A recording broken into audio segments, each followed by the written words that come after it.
倩莹，倩莹，快叫爹！爹，真乖。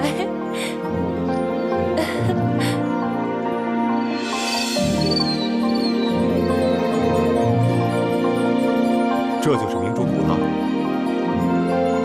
早在多尔衮率清军入关之前，崇祯皇帝就预感到大明江山不保，于是他未雨绸缪，设置了3处秘密基地，为的就是将来有朝一日能光复大明。这其中一处便是明珠谷，许多不肯归顺大清的高人骑士，全都隐居在此。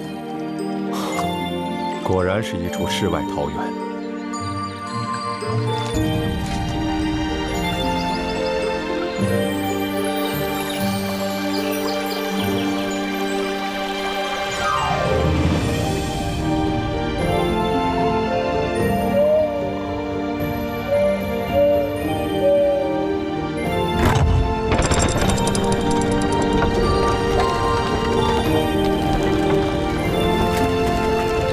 相公，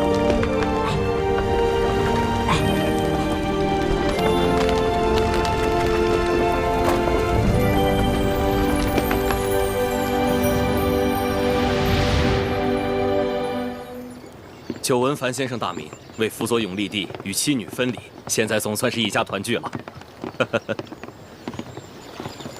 请。相公，这些都是咱们大明最后的精英，待入谷之后，我再一一为你详细介绍。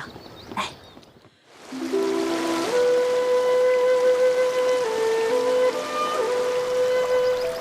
义父，你今天怎么肯带我出谷玩了呀？今天是你7岁生日，你从小到大都没有离开过明珠谷，所以义父今天带你出谷开开眼界。哇，那我是不是能吃到很多很多好吃的？你呀，就是挑食。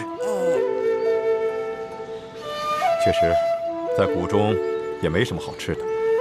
易欢，今天你想吃什么，义父都买给你。哇，真的吗？嗯，太好了，我的义父最棒了。走。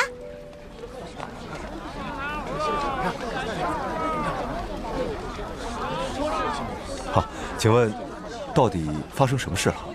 平西王呀贴了告示，说是今日53刻，要当众绞死前朝最后一个皇帝朱由榔。朱由榔，不是逃到缅甸去了吗？缅甸王哪里敢得罪大清的皇帝和吴三桂啊？最后还是把他和他那些文武百官都送给了吴三桂。这要是遇到了改朝换代，这皇帝的命比我们这些老百姓还惨啊！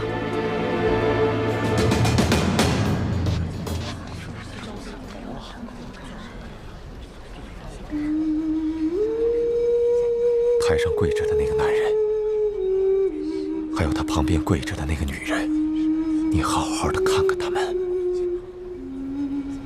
记住他们的样子，永远都不要忘记。他们是谁啊？我为什么要记住他们的样子，永远不忘？先别问为什么，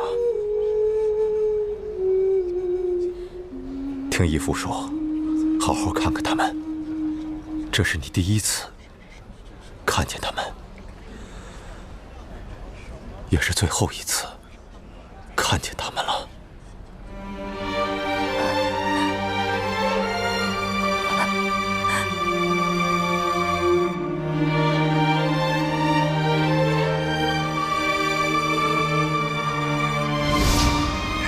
看这孩子这么爱笑，要不朕就给他起名叫做易欢。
下！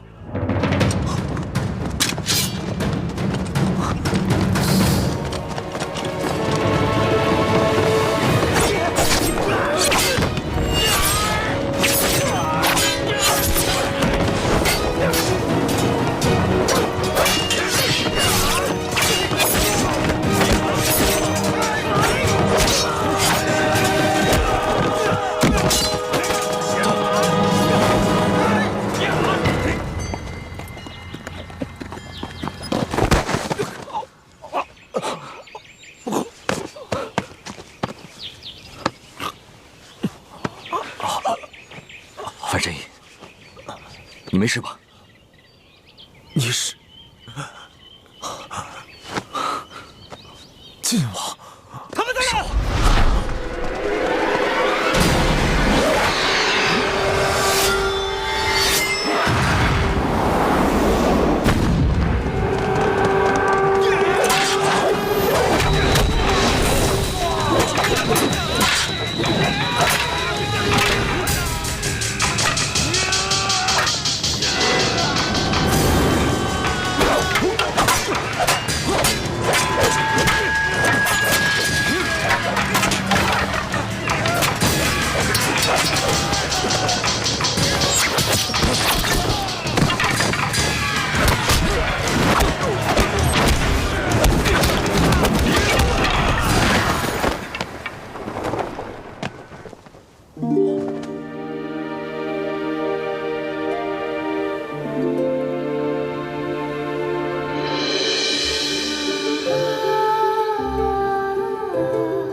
平山，谢太子。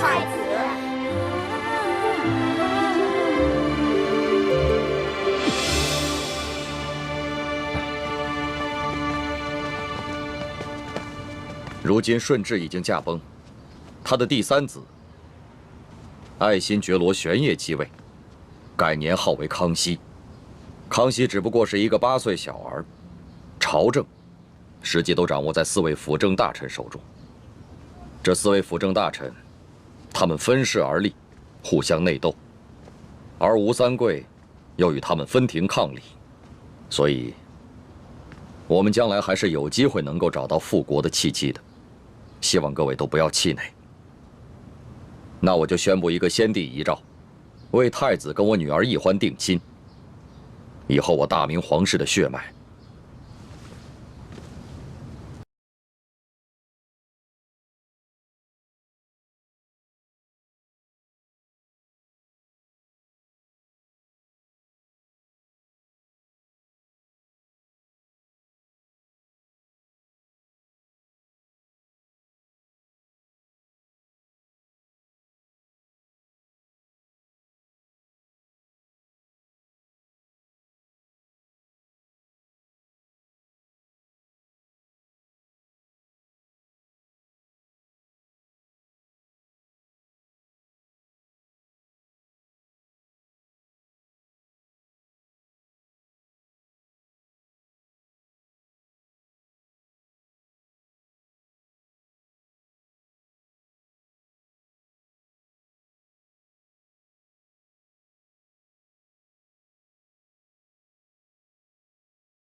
进行严格的培训。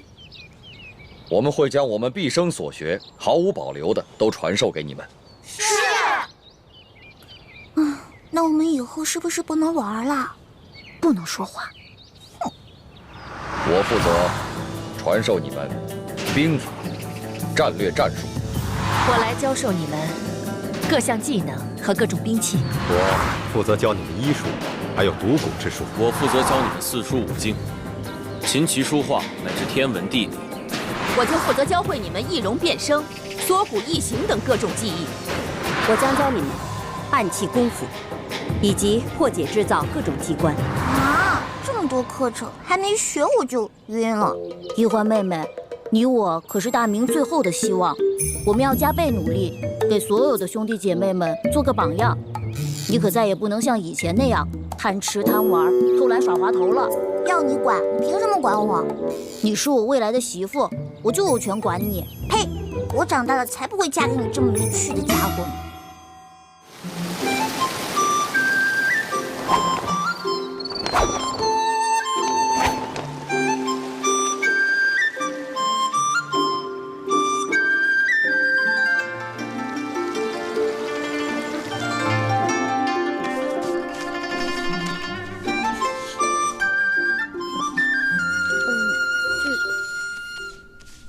借我一下。画的真好看，你这么快的画？吴师傅，这是我做的。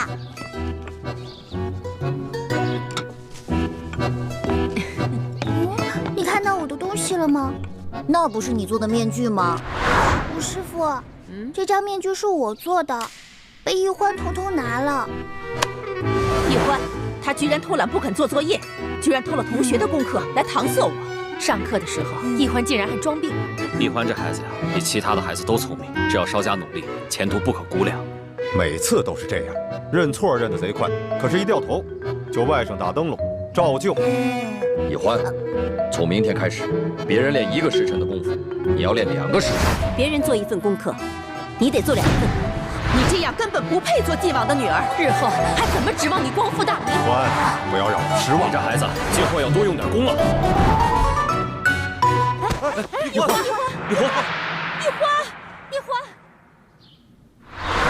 花儿的病有起色吗？花儿这孩子，打从刚出生就掉落在了地上，又在雨水里浸泡了1天，所以才落下了头疼的印记。我已经想尽了办法，只能延缓他的痛苦，却不能根治。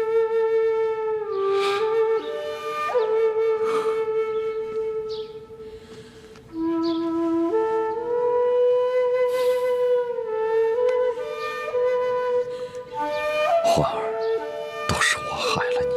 其实欢儿的病也不是不可医治，只是需要找到一种特别的药引。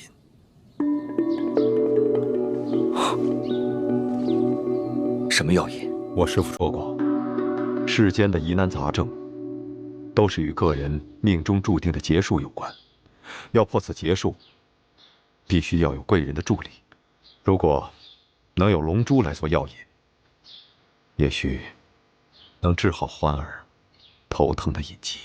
龙珠？对，龙珠。龙珠就是皇帝的眼泪。我曾经听民间的说书人说过杨家将的故事。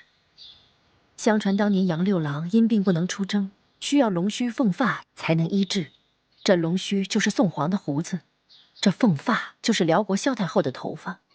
后来孟良交赞想尽办法弄到了萧太后的头发，治好了杨六郎的病。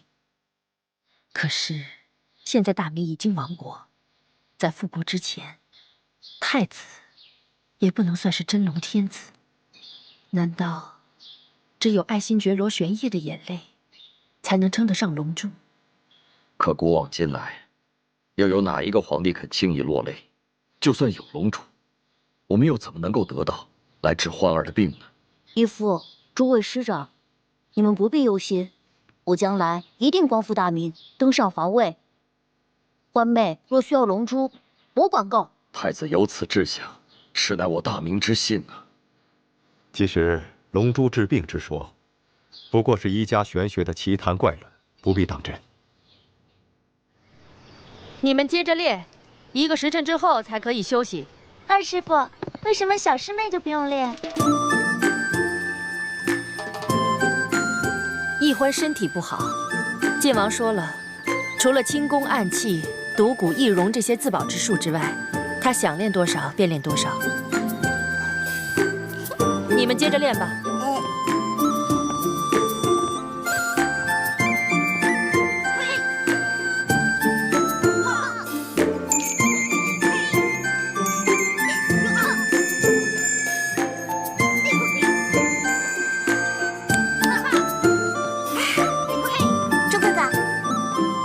你别捣乱，谢姐姐。姐，把你的手往前伸一点。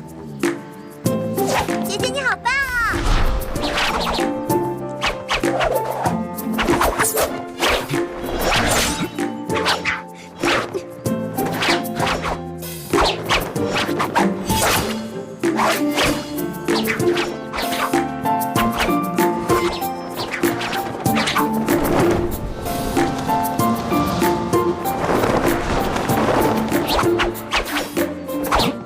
猪哥哥，再高一点，高一点。认真点。哎，樊姐姐这样不错，非常标准。干嘛呀，叶哥哥？你想刺死我啊？我跟你说话呢。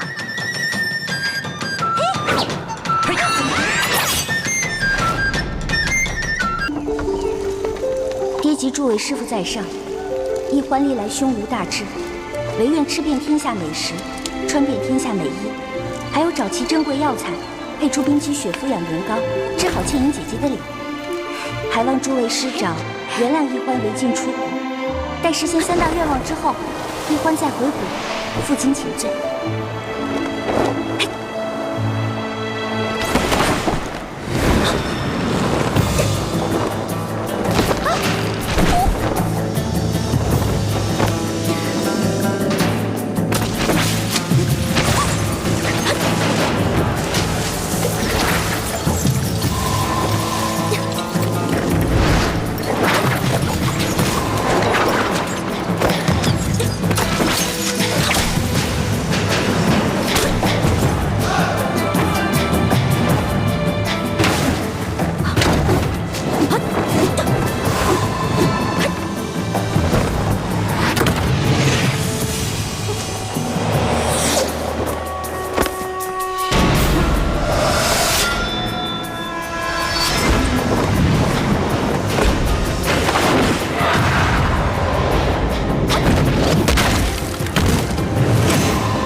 师傅们常常夸耀这个机关有多难多难，还不是被我2、3下就搞定了？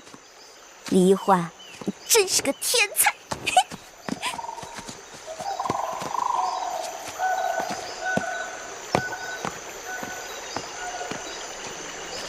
樊先生，你立刻飞鸽传书给太子他们，告诉他们，一欢已经出谷，让他们务必保护好一欢。既然晋王担心公主的安全，为何还要故意简化机关，放她出谷呢？唉，晋王，7年前，当时我逼不得已，就自作主张，就把公主跟你儿子给调包了。7年前，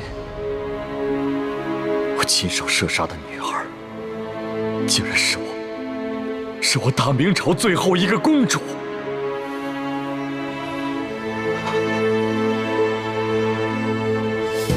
我李定国罪孽深重啊！不，公主尚在人间。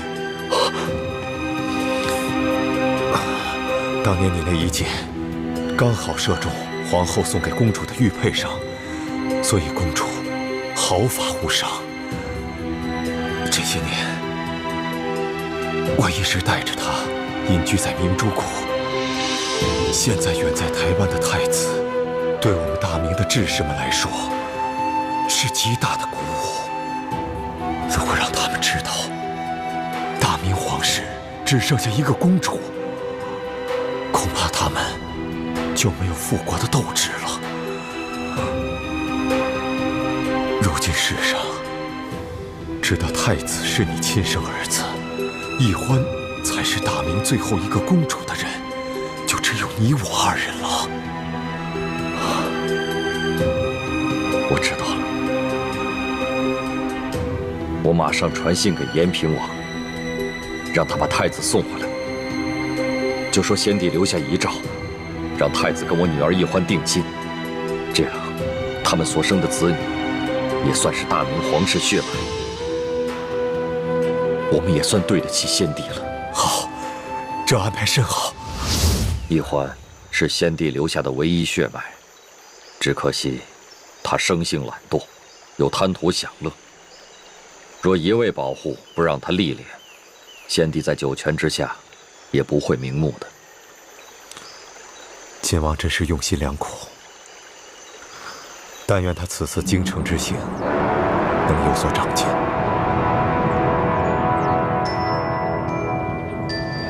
你看桃仁，好看，多好这个。哎，卖鸟嘞！哎，您看我这鸟。鸟儿应该自由的飞翔，不应该在笼子里。哎，您干嘛？对不起啊。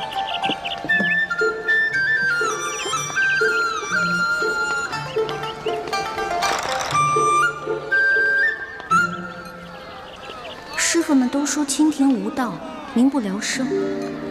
可为什么京城又如此繁华呢？难道是师傅们久未出国，已经不知道这个世界变了吗？让开，让开，让开，让让，让开，让。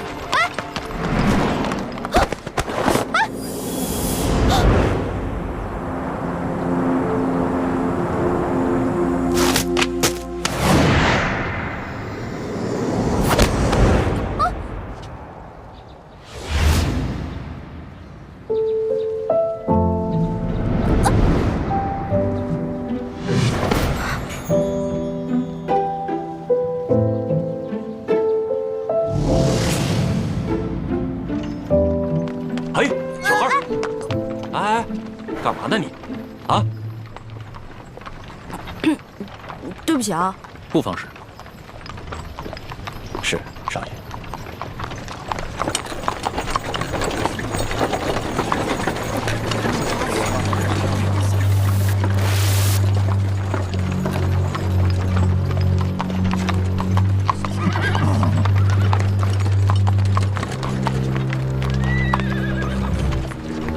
哎，他们要把这些人押到哪儿去啊？还能去哪儿？当然是菜市口了。菜市口，卖菜的地方。哼，菜市口你都不知道啊？菜市口是朝廷行刑的刑场。那他们犯了什么罪啊？那车上还有婴儿呢，也要被砍头啊？哎，他们可是前明的余孽，口口声声要光复大明，这都是特等的大罪，是要诛九族的。当今皇上这么残暴，诛九族，怪不得这些人要光复大明。我说臭小子，你胡说什么呢？啊，你信不信我？哎，这位小兄弟，不过随便说说，不妨事。是。小兄弟，听你的口音，不像是京城人吧？第一次来，来京探亲访友的，算是吧。主要我想看看紫禁城长什么样，再吃点京城的美食。如果有机会能看到皇上长什么样就好了。要瞧紫禁城容易啊，远远的看一眼也就是了。要吃京城的特色美食，京城第一酒楼一定能包你满意。但是皇上身居大内，可不是你想瞧就能瞧见的。瞧不见就算了呗，我也只是好奇而已。哎，你们说那暴君是不是长得青面獠牙，极其恐怖啊？你胡说什么呢？啊，你又没见过皇上，凭什么说皇上长得青面獠牙？还诅咒说皇上是什么暴君？你找死啊！本来就是，我虽然没看见过皇上，可他动不动就株连九族，连生下的婴儿都不放过，不是暴君是什么呀？你要再敢胡说，我就把你……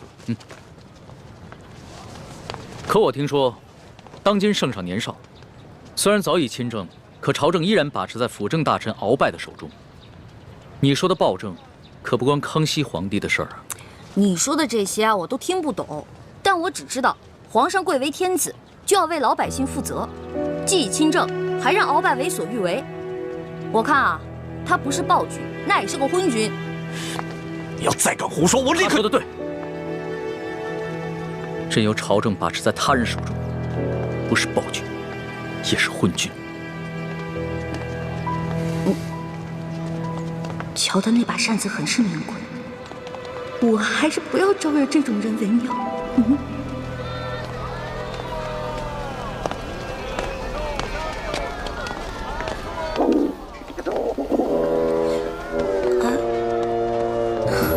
好了好了，我知道你饿了，要不然先把你填饱了，再去找猪哥哥他们。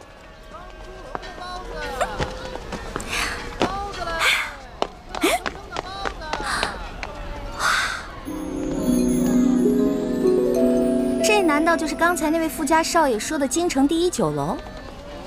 那全京城最好吃的东西，肯定就在里面了。您慢走。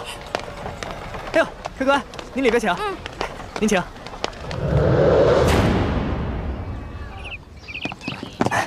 客官。来，客官，您坐这儿。我要坐那儿。哎，我要看着京城最好的风景。就这样。客官，您一个人犯得着用那么大的桌子吗？要不咱换换？我一个人怎么了？我能吃4个人的量。去，给我拿菜单。哎。哇。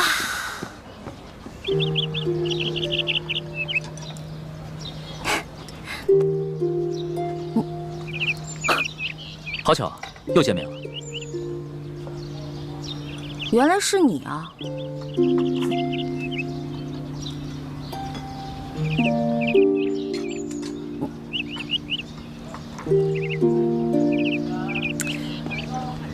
哎，这位大哥，你干嘛总盯着我看啊？我脸上长花了。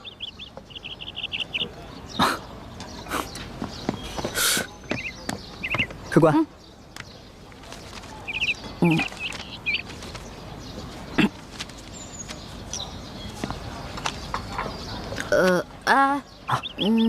他桌子上的菜给我来一模一样的。客官，那桌还有客人没来，您点那么多，一个人吃得完吗？哎，你管那么多干嘛呀？我让你去给我做，你就赶紧做。哎，等一下，再给我来一壶好酒，我要你们酒楼里最好的酒。好嘞。去吧。哎呀，京城的鸟啊，走你！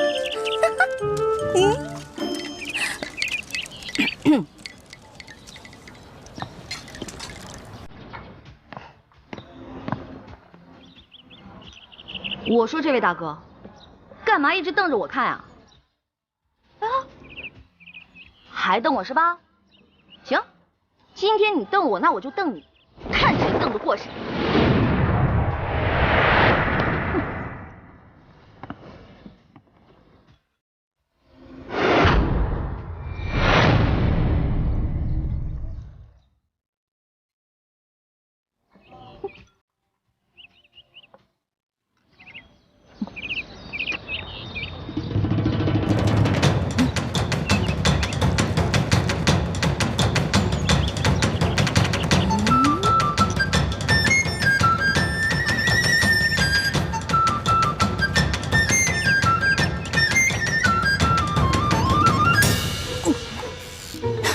说了吧，看你还敢瞪我！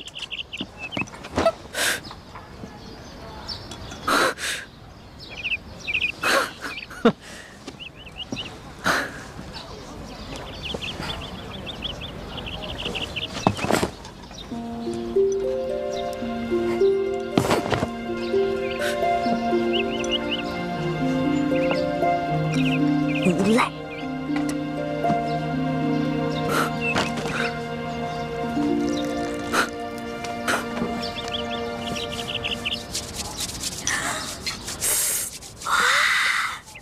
好吃的，先吃哪个？尝尝。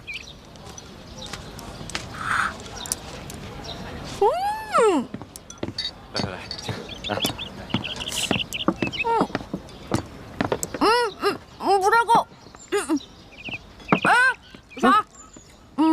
听说你们京城最好吃的是烤鸭，对吧？去，给我拿一只。客官，您点的这桌菜，足够4、5个壮汉吃了。烤鸭你吃得完吗？什么意思啊？怕我吃不起是不是？我有的是钱。去，给我挑一只肥的啊！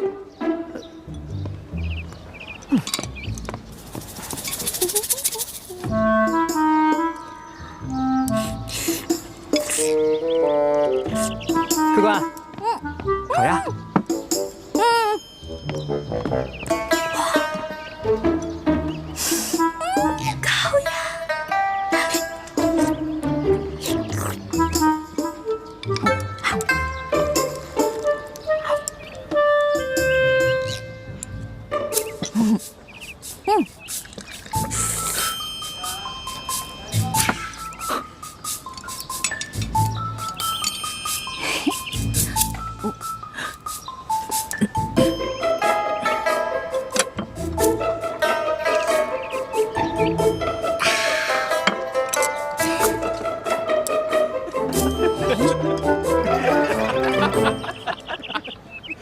你看他那吃相，没见过这吃相。来，你们看，你看，笑什么呢？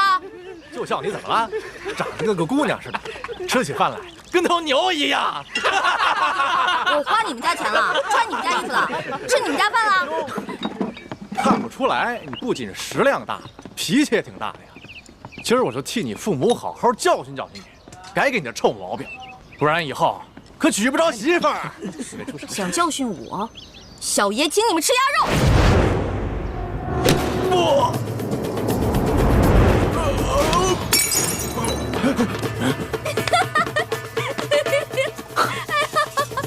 找死！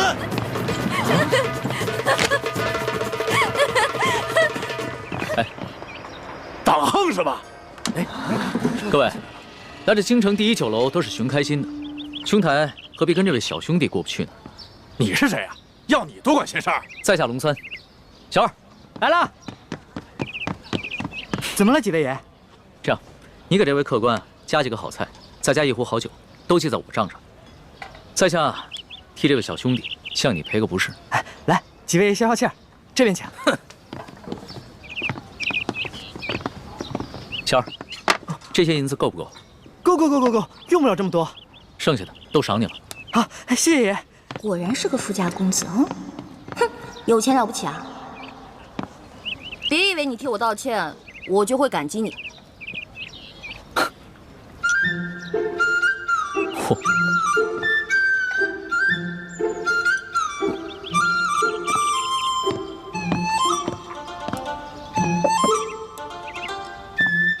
小兄弟，看你那么喜欢吃美食，这个呢，是我自家带过来的糕点，外面吃不到的，赏脸一品吧。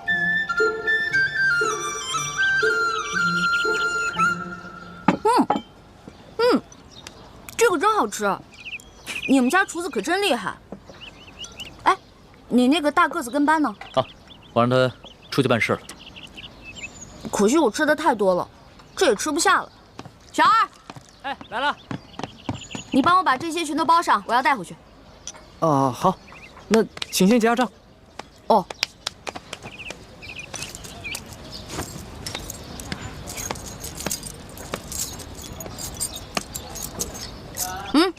不用找了，这不够啊！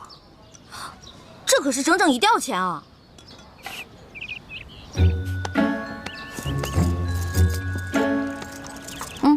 拿去。这还差得远呢。这回够了吧？只够个零头。这么多钱只够个零头？你这京城第一酒楼的菜也太贵了吧？这些钱都是我跟我兄弟姐妹1年的利钱呢。这儿可是京城第一酒楼，可不是你们乡下的草棚子小饭馆。你看看咱这桌布，再看看咱们店的陈设，啊！我跟你说，除了皇宫敢用黄色，普天之下没人敢用黄色，唯独本店。为什么？因为本店是先皇特许。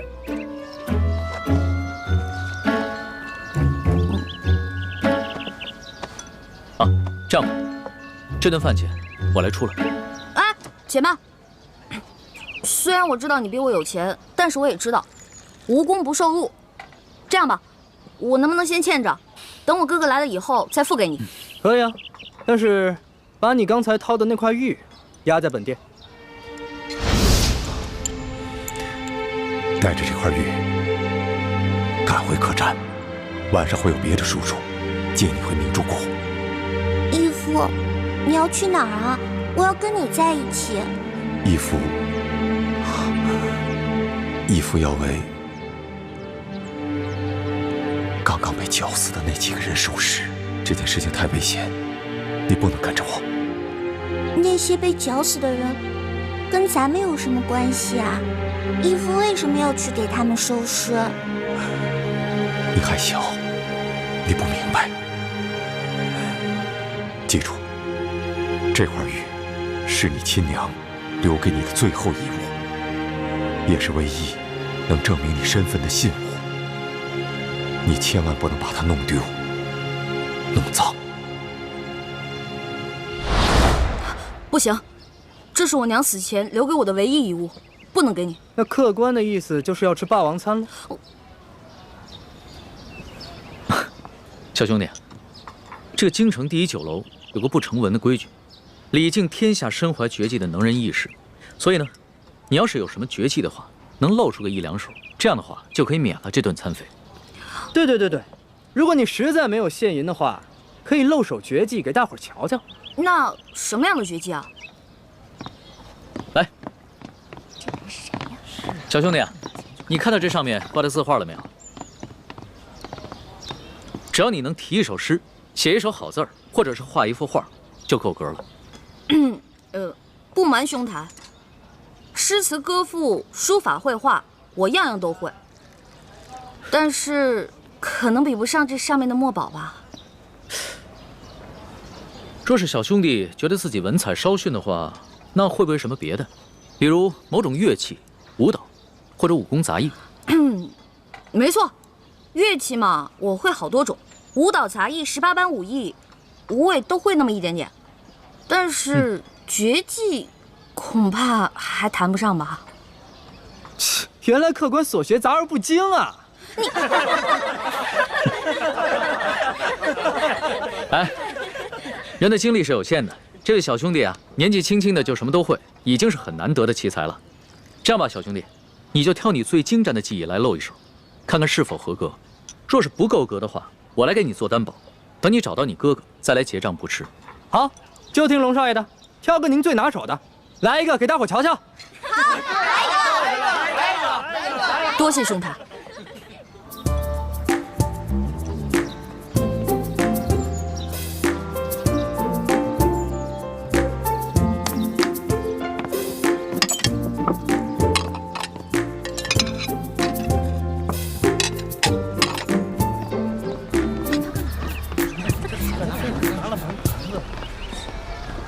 他要干嘛呀？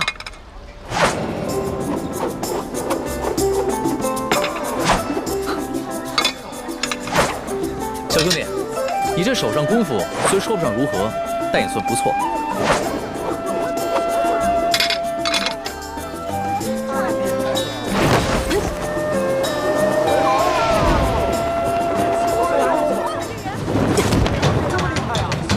好，原来小兄弟最擅长的是轻功啊！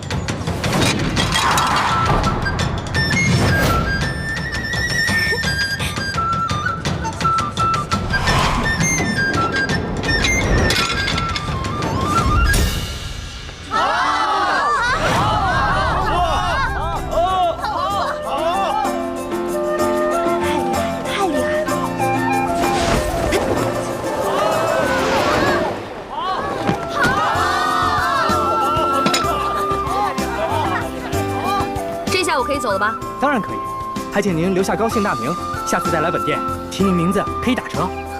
姓名就不必了，朱门酒肉臭，路有冻死骨。你这京城第一酒楼的一顿饭，够我跟我兄弟姐妹过1年了。先撤了。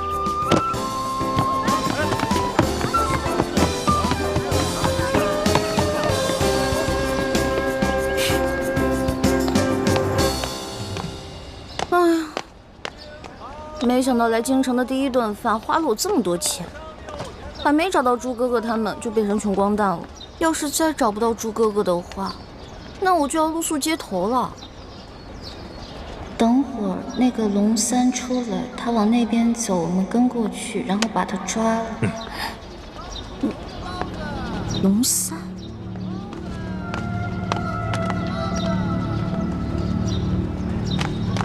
哎，兄台。我这样追上你呢。哎，兄台，喂，我，哎，小兄弟，不要问。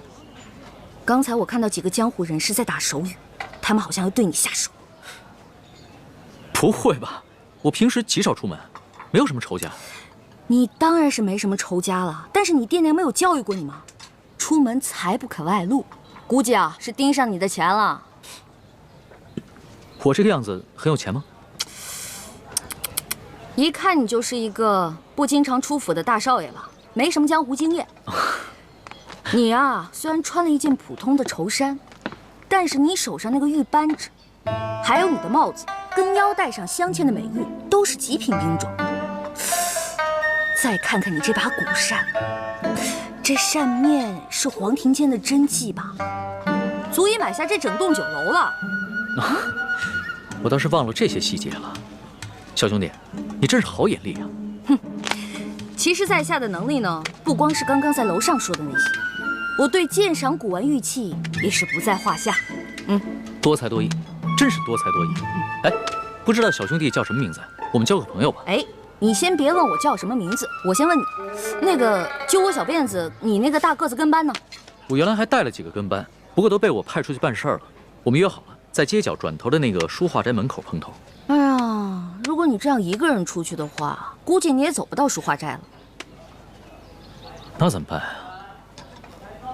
这样吧，看在你刚才帮我解围的份上，又请我吃了一碟点心，我来帮你。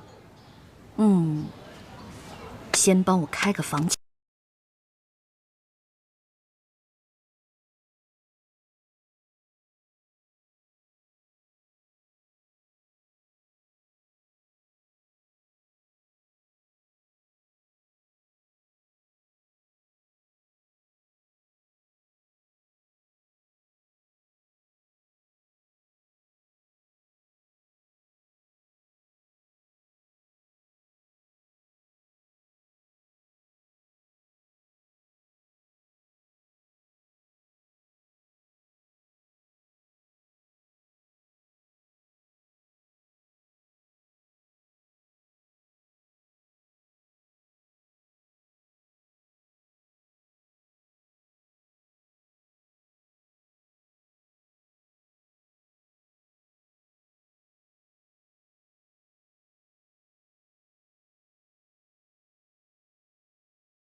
意思啊？那就多谢小兄弟了。想不到这天子脚下，北京城内，光天化日还有人抢劫绑架，也难怪朝廷会实行严苛的刑罚。亏你还饱读诗书，这什么狗屁道理？推行暴政，我虽然不懂国之大事，但是我也知道，唯有仁政才能治理天下。还愣着干什么呀？赶紧去换衣服呀！哦。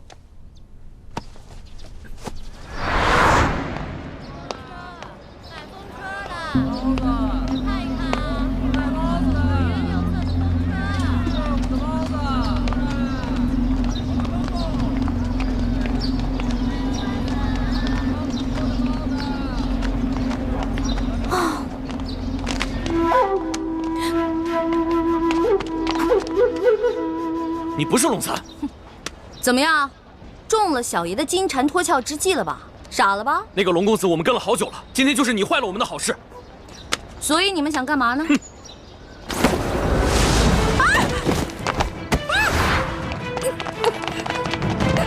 快！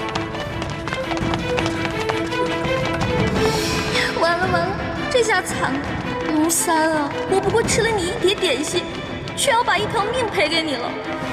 你肯定会误会我顺走了你的财物，在背后骂我见利忘义、不讲信用。哎呦，真的是冤枉死我了！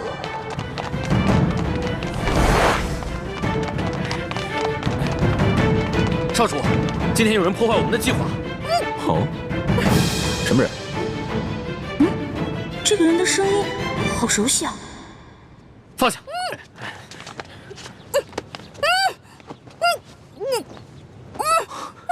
欢妹，怎么是你啊？把绳子解开。猪哥哥，猪哥哥，怎么会是你啊？少主，这位是？她是我的小师妹一欢。啊，这些打架劫舍的人，你认识啊？你别胡说，他们都是我们联盟的好兄弟。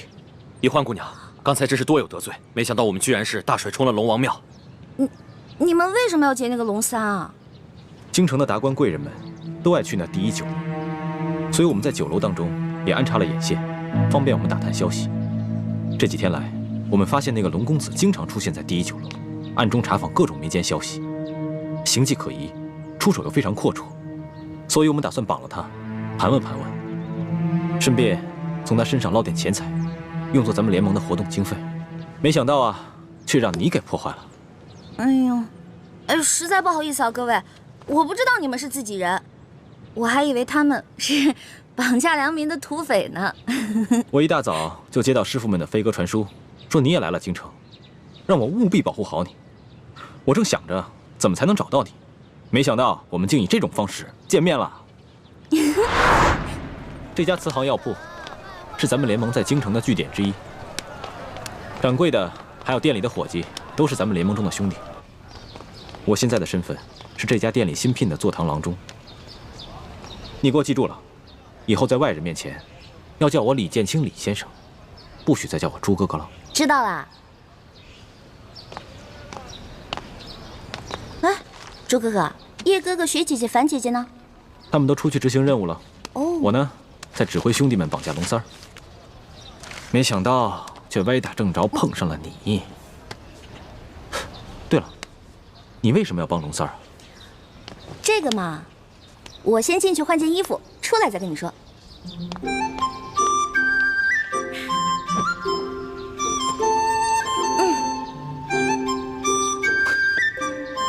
你就因为吃了他一碟点心，就去替他冒这个险？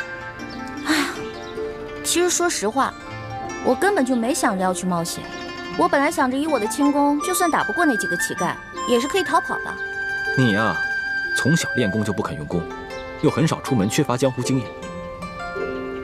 这次幸亏是遇上了咱们自己的人，不然你现在就……你让我怎么办？咦，朱哥哥，你平时不是很讨厌我的吗？总是嫌我这个嫌我那个的。我要是死了，你不就少一个大麻烦吗？呸！胡说什么呢？一点都不知道忌讳，赶紧呸一个！好，我呸！我什么时候讨厌过你？你是故意气我的是不是？我开玩笑的嘛。行了，朱哥哥，我得出去一趟。不行，不告诉我你去哪儿，别想出这个门。万一出事了怎么办？放心吧，这次我不会再出事儿了。我只是想把这个东西当面还给龙三。这个龙三身份很可疑，你要多留一个心眼。见到他，仔细打探一下他的底细。知道啦，朱哥哥，走了。你当心点啊！我们家少爷等你好久了，你一直没来，这不，龙三少爷有点急事就走了。他就这么走了？龙三少爷叫我把这个东西转交给你。那他临走前有没有说什么？他不会误会我不讲信用，把他东西都骗走了吧？哎呀，这怎么会呀？龙三少爷从不把身外之物放在心上，倒是对小兄弟挺关心的。他跟我们说了，一旦有你的消息，叫我们马上派人到他府上去告诉他一声。他是哪家府上的少爷啊？这个我就无可奉告了。我也没什么别的意思，我只是想把这些东西当面还给他，以免他误会我。哎呦，龙三少爷说了，这些东西啊，就全送给你了，就当你对他帮忙的一点谢意。这些东西都很值钱的，他全都送给我了。龙三少爷对你倒是很欣赏的，还想和你交个朋友呢。小兄弟，请问你尊姓大名啊？哎，那既然他也不肯说他的真名，我为何要坦诚相待呢？好吧，既然他都送给我了，那我就不客气了。哎，小兄弟，那以后如何联系你啊？告诉龙三，有缘自会相见。那个龙三一定是看你有些功夫，所以想故意劫纳你。不过这出手未免也太阔绰了吧？看来来头不小啊。环妹，一有机会要多去宝雅斋看看，看看能不能再碰上他。我现在对龙三也挺好奇的，我想弄清楚他到底是什么人。京城第一酒楼也有我们的眼线，只要他出现，我们就有机会弄清楚他的底细。朱哥哥，你看啊，你跟叶哥哥啊、樊姐姐啊、雪姐姐啊都那么忙，对不对？所以呢？我就不给你们添乱啦。我想去看看紫禁城，我保证绝不给你们添麻烦。等等，回来。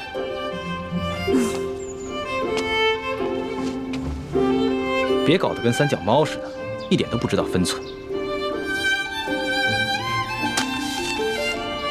你看看这是什么？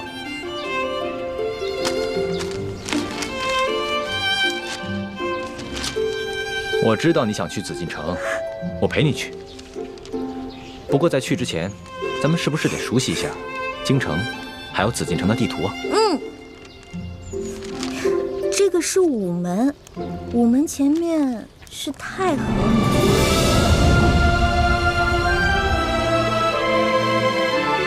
哇，这就是皇上住的地方啊，看着好气派啊！是啊，这就是紫禁城。这里本该是我的家，可现在却成了别人的家。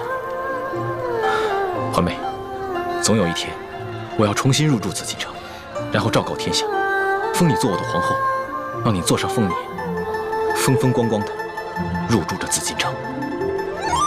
我才不要当什么皇后呢，我又不想住在这紫禁城里。这个紫禁城啊，一看就是用黄金造的大金笼子，有什么好的呀？我才不稀罕。你难道不想母仪天下吗？我为什么要母仪天下呀？我的人生有3大志愿，一呢是吃遍天下所有的美食，2是穿遍天下所有的美衣。这第3个嘛，我希望赶紧治好倩影姐姐脸上的伤。环妹，你是大明晋王的女儿，又是我未来的太子妃，怎么可以这么胸无大志呢？哎呀，我跟你说实话吧，我才不想当什么太子妃呢。这话不敢跟爹跟师傅说，我也只能偷偷跟你说了。现在这世上太平，老百姓可以吃饱穿暖，这天下姓朱或者姓爱新觉罗又有什么区别呢？师傅为什么一直想要光复大明啊？你怎么能说出这么大逆不道的话呢？看，你生气了还？这话我不敢跟师傅他们说，只敢跟你说。如果你要是生气的话，好吧，以后我就骗你，我说好听的话哄你，可以了吧？算了，虽然我有点生气，但我还是只想听你说真话。我就知道你不会生我气的。光复大明，为我朱氏报仇，本来就是我的责任。你不过是一个心思单纯的女孩子，我不该苛责于你。朱哥哥，你现在赶紧回药铺吧，我还想再去庙会逛逛，我先走了。哎，你自己小心点，千万别在这事。哎呀，知道了知道了，你怎么比师傅跟爹加在一起还唠叨？走了。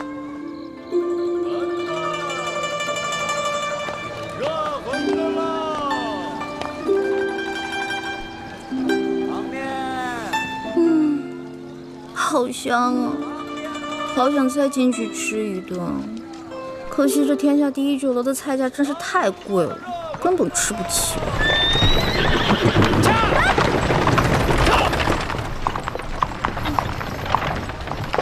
哼，驾着黄金马车，还这么横冲直撞，我倒要看看你是谁。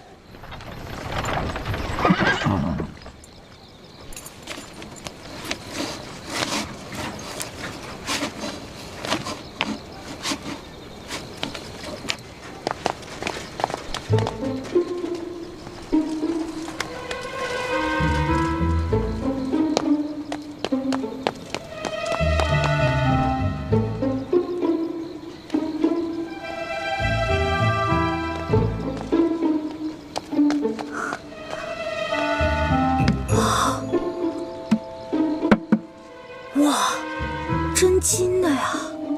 这车主也太有钱了吧！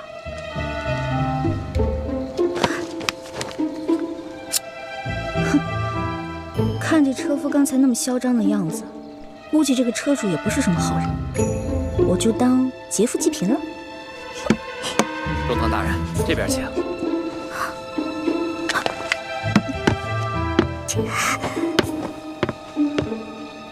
中堂大人，请上车。大人慢点。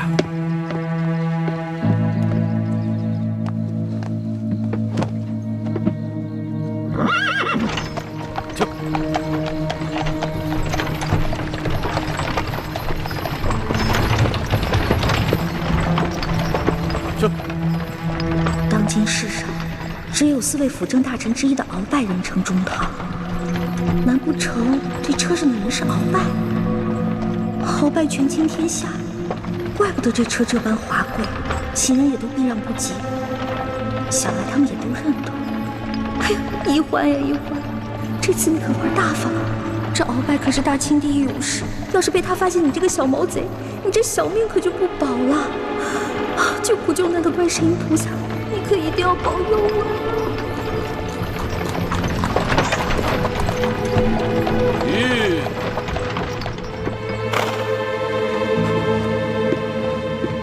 奴才见过中堂大人。公公不必多礼。宫中一切可都好吗？一切尽在中堂大人的掌控之中。皇上好吗？皇上现在每天还是跟一些小伙伴们摔跤玩耍，无心朝政。他那都是故意做给老夫看的吧？当年顺治爷临终托孤的情景，老夫至今难忘啊！只可惜这个小皇帝翅膀眼看着就硬了，有点看我等老臣不顺眼了。其实，皇上还是很念旧情的。帝王天子，有谁是心慈手软、真念旧情的？翅膀硬了，总是要飞的。你还是继续给皇上进补吧，每日1盅大补汤，你一定要看着皇上服下去。奴才明白，奴才一定尽心伺候皇上。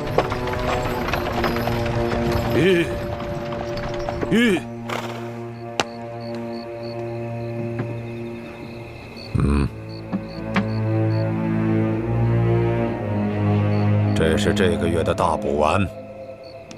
多谢中堂大人。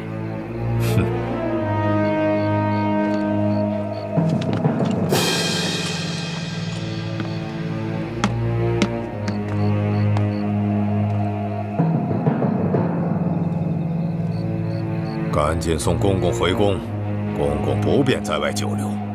奴才遵命。回宫？难道是回紫禁城？我的天哪！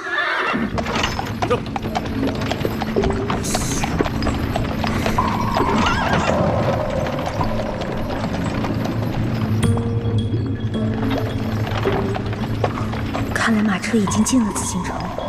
今天白天只看了紫禁城外的样子，不知道里面是什么样子。这马车等会儿肯定要出宫回鳌拜府，我是继续躲在马车上等出宫呢，还是找机会留在皇宫啊？好难得有机会进了皇宫，我要是不观光一下就离开，会不会太可惜了？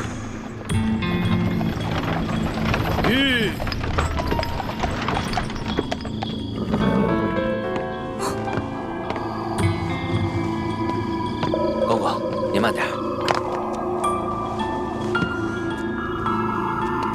公公，这儿有没有方便的地方？这一路可把我憋死了。这宫里的路不好找，还是咱家带你去吧。哟，那有劳公公了。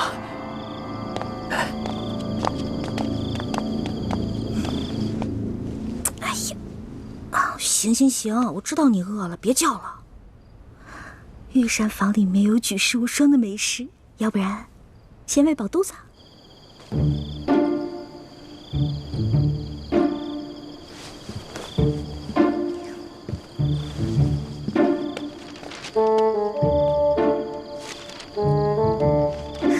御膳房。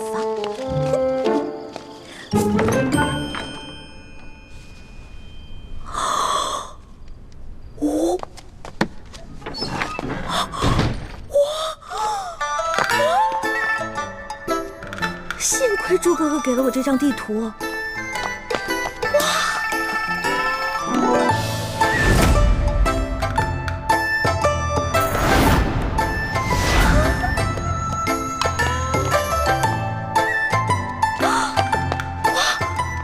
这么多金银财宝，全是真的！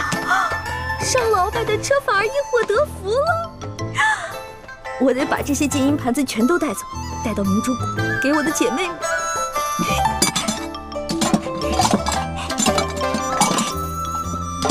都是皇上用的东西，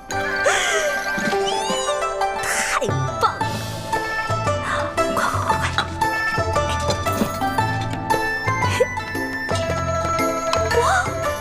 哇！好吃。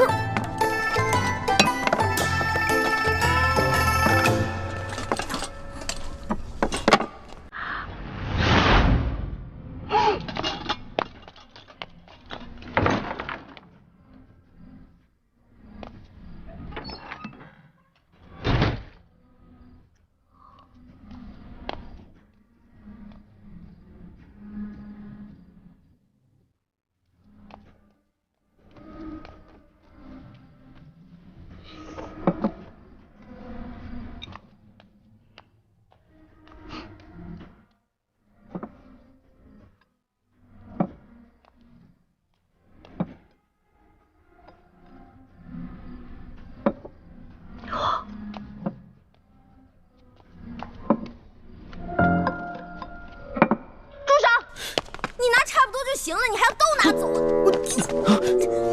是你啊？谁啊？我跟你不熟，别跟我套近乎啊！哎，是我。哎，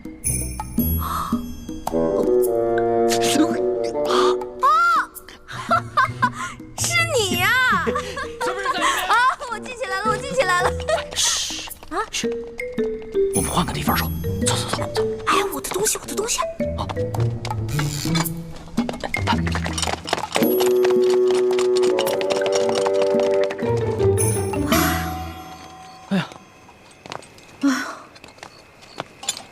吓死我！哎，多谢你啊，还好有你在，要不然我就被抓了。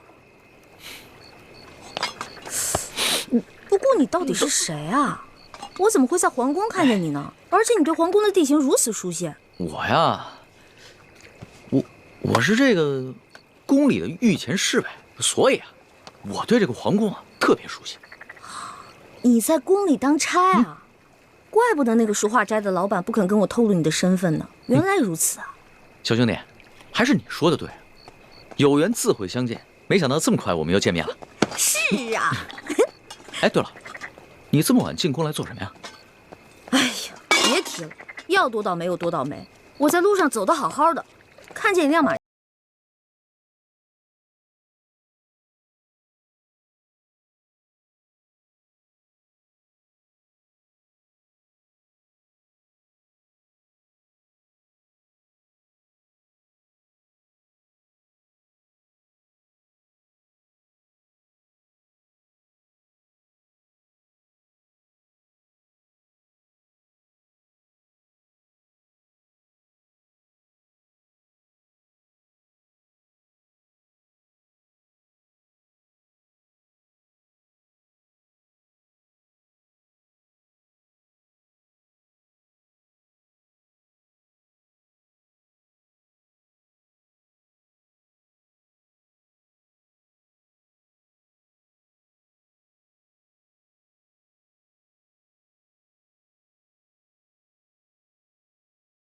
会有奸细，但没有想到他居然如此放肆，胆敢公然勾结内奸，真是不把皇上放在眼里。还是小皇帝无能呗，这拉屎的呀，居然被吃屎的欺负。小兄弟，你这话未免也太糙了吧？话糙理不糙啊，我说的都是实在话。如果这个皇帝是个英明君主的话，那怎么可能任由鳌拜这么嚣张跋扈呢？小兄弟啊，你想的太简单了。这皇上啊，年少，刚亲政不久，要整顿朝纲，自然是需要时间的。而且他确实想做出一番大事，要不然的话，他也不会派我乔装打扮，在宫外打探消息了。怪不得你在酒楼花钱这么阔气，原来是奉旨花钱啊！你这个差事不错啊！哎，我都跟你聊饿了，还好我在御膳房拿了点吃。这样，我带你去一个特别安全的地方慢慢吃。去哪里啊？哪儿啊？你跟我来就知道了。哦。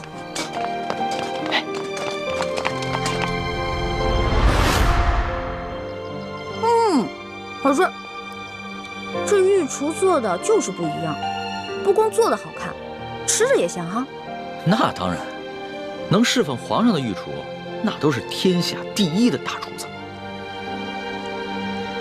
哎，你不是说你是皇上的心腹侍卫吗？那你是他的御前侍卫，你想吃什么可以找他恩赐啊。那干嘛半夜3更的去御膳房偷吃的？我哪是偷偷去吃啊，我那是光明正大的去吃。你要不是为了掩护你，我哪会被那些相熟的侍卫追得满宫跑啊？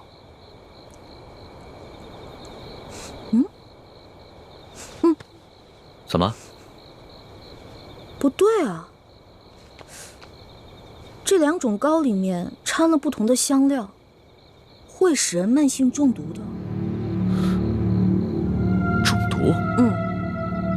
你别开玩笑了，怎么可能呢？这些糕点是皇上最喜欢吃的，而且皇上平时进膳的时候，都是有专门的人用银针试过的，也有专门的人试吃，怎么可能会有毒呢？真的，这里边的香料性热，而这个糕点里面的香料性凉，2种单独食用不会中毒，但是混在一起长期食用就会使人中毒，并且可以使人心智受损。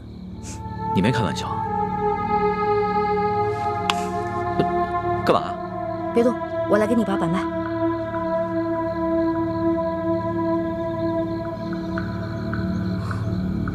这位小兄弟，你的脉象已经显示你慢性中毒了。那个替皇上试吃的人，不会就是你吧？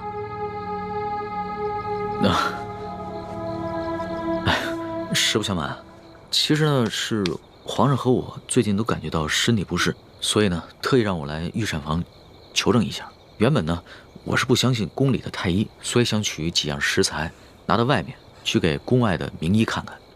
一开始见到你在那儿的时候，我以为你是下毒的人，派来毁灭证据的。后来看到你毫无顾忌的大吃大喝，然后又跟我说了这些话，到现在我才相信你。遇到本李大侠李易欢算你运气，知道吗？李易欢，姓李名易欢，这名字挺好听的。那当然了，我不仅名字好听，还会识毒，并且还会解毒呢。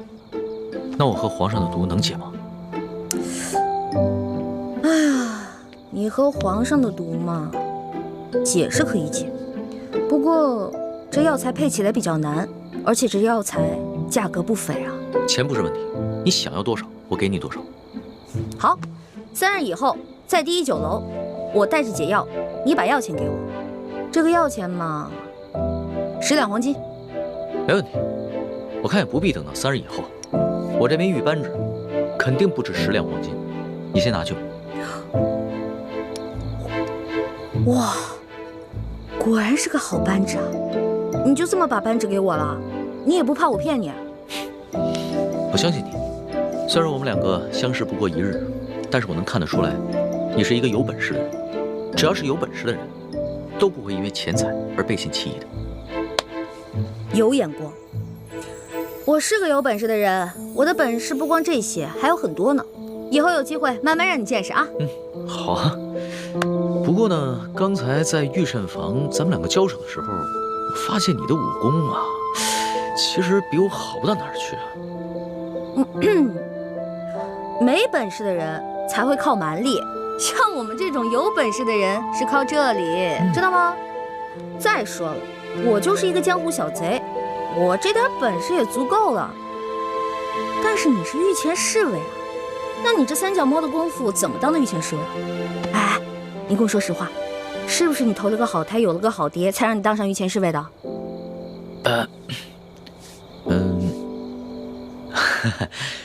实不相瞒，我确实是投了个好胎，有个好爹。我祖上是8旗的贵族，我能随侍皇上，也都是我们家里人帮的忙。任人唯亲，这康熙小皇帝啊，果然不是什么明君啊。哎，也就是你啊，说这样的话。要别人说这样的话呢，我早就拉他去见官了。不过呢，你虽然言语上对皇上不敬，但是我能看得出来，你心思不坏。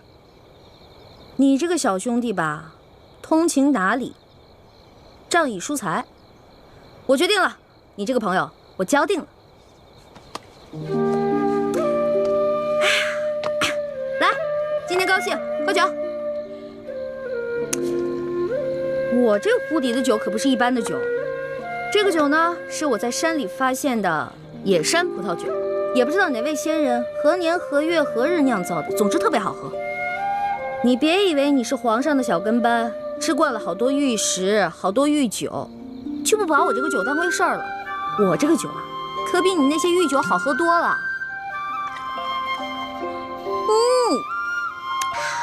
爽，尝尝。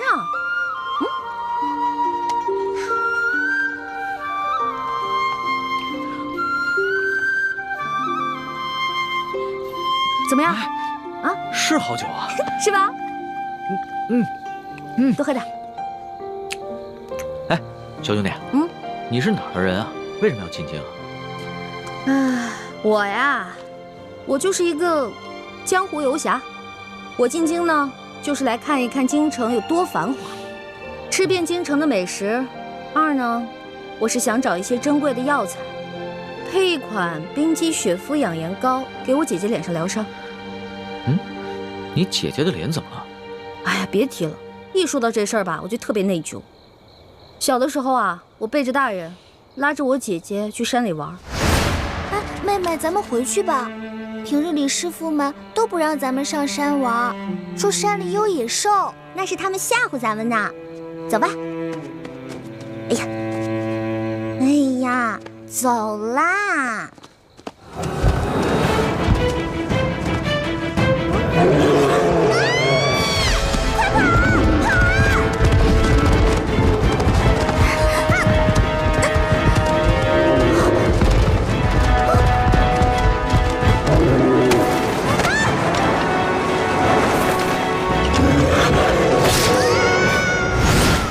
所以我姐姐脸上就落下了伤痕。我义父是个名医，他说要想治好我姐姐脸上的伤，就得用稀有的药材配成一副冰肌雪肤养颜膏。但我们家比较穷，这些药材一直凑不齐，所以我就想啊，什么时候能把我姐姐脸上的伤治好就好了。我姐姐可是个大美人儿，但就是因为脸上的伤让她变得很自卑，所以我希望我能早日帮她配齐这些药，治好她脸上的伤。所以你刚才不跟着那辆马车出宫，不是为了进御膳房偷吃东西，而是为了找太医院，去找那些能治好你姐姐脸上伤的药。对啊，本来我想先饱吃一顿再去太医院的，没成想。你是个重情重义的人啊，我喜欢你的性子。哎，你多大了？我呀，我是顺治12年5月初4生的。5月初4？啊，真的假的呀？真的。太巧了，我也是5月初4。啊，只不过我是顺治11年的，比你大1岁。这么巧啊！哎，你说咱们两个一日之内相逢了2次，我觉得咱们这个缘分匪浅呀，不如我们今天指月为誓，结拜为兄弟，如何？从来没有人想着跟我结拜的。不过我以前老看古书上说，那些古人们结拜好像挺有意思的。当然了，我也一直想这么做来着，可惜一直没有遇到合适的人。既然你我这么有缘，那就结拜吧。我长你1岁，我做大哥，你是小弟。哎，不行不行，岂不闻古人有云：文道有先后，术业有专攻。咱们既然结拜，就不能以庸俗的年龄论长幼，咱们得看谁的见识广，本事强。刚才你也说了，我的见识广，本事强，所以我是大哥，你是小弟。这也行啊？当然了，如果你觉得不行的话，再来打一架，谁赢了谁是大哥。不打。行，居然还有人想当我的大哥。行，你是大哥，我是小弟，好了吧？嗯。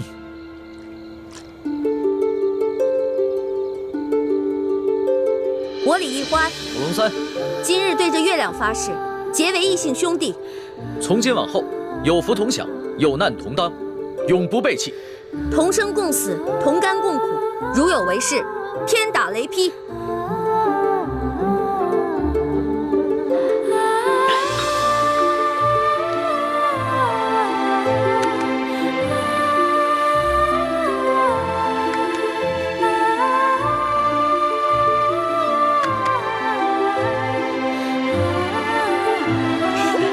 大哥请，小弟请。哎，对了，我们现在都结拜了，以后不能骗你了，要不然会天打雷劈的。大哥，你说什么呢？你可真是个小白兔！我之前说那个解药需要10两黄金，其实只需要10个铜板。我跟你结拜了，所以自然不能骗你了。哦，还有这个玉扳指，还给你吧。我是刚开始看你那么有钱，所以想顺便敲敲你的竹杠。不过现在咱们都结拜了，我就不能再骗你了，我得讲义气啊。大哥果然是个性情中人，不过我们刚刚对着月亮发誓，要有福同享，有难同当。小弟的东西呢，就是大哥的东西。这个玉扳指啊，大哥你就好好收着吧。这个东西啊，小弟多的是，不必还我了。当真啊？当真，我们刚刚发过誓的，你总不想让小弟被天打雷劈吧？像你这样的小白兔，行走江湖不得被人炖了给烤了吃啊？不过你放心吧，现在有大哥在呢，大哥保护你。行，那日后小弟就多仰仗大哥关照了。放心吧，乖啊。我回来啦！你去哪儿了？猪哥哥，我看看啊，有没有受伤啊？哎呀，猪哥哥，别大惊小怪的了。你看我不是挺好的吗？什么事都没有啊。哎，你知不知道，大家为了找你一宿都没睡，各个据点也都派了人，满北京城的找你。樊师妹到现在都没回来。一欢，谢谢你，急死我们了。哎呀，对不起嘛，没想到我一夜未归，大家这么兴师动众的。欢妹，你要注意自己的身份。如果你出了事，整个联盟会不惜一切代价去救你。如果因为你牺牲了那么多无辜的性命，你心里过意得去吗？我知道了，猪哥哥，我错了，我下次再也不这样。不过，你们知道我去哪儿了吗？去哪儿了呀？紫禁城。你不是跟我说去庙会了吗？是啊，我事先去的庙会。我去了庙会以后，我还去紫禁城溜达了一圈嘛。我不光进去了，你们猜我看到了谁？我碰到了皇上的御前侍卫龙三，我还跟他结拜了呢。啊？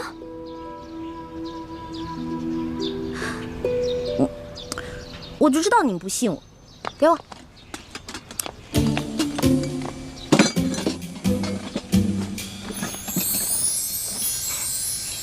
哇，看，没骗你们吧？我不光跟他结拜了，我还成了大哥了呢。他居然认我当大哥，我从小到大都是最小的，没想到我现在成大哥了。原来龙三就是康熙的御前侍卫，是替他在外面打探消息的，怪不得出手那么阔绰。欢妹，你要多跟龙三联系，要挑起康熙跟鳌拜的内斗，也许龙三就是一个重要的突破口。没错，你昨晚不是正巧碰见鳌拜勾结内奸吗？这样一来，小皇帝肯定就更加记恨鳌拜了。可是我跟龙三都结拜了，他是我兄弟啊，我们已经发誓了，有福同享，有难同当。我这样做是不是有点不厚道？欢妹，情有轻重，义有大小。江湖情义固然重要，但那是小情小义。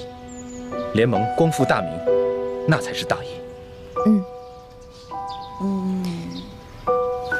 一欢，你要相信咱们这些从小一块长大的兄弟姐妹，可不能被刚认识的人给迷惑了呀。那好吧，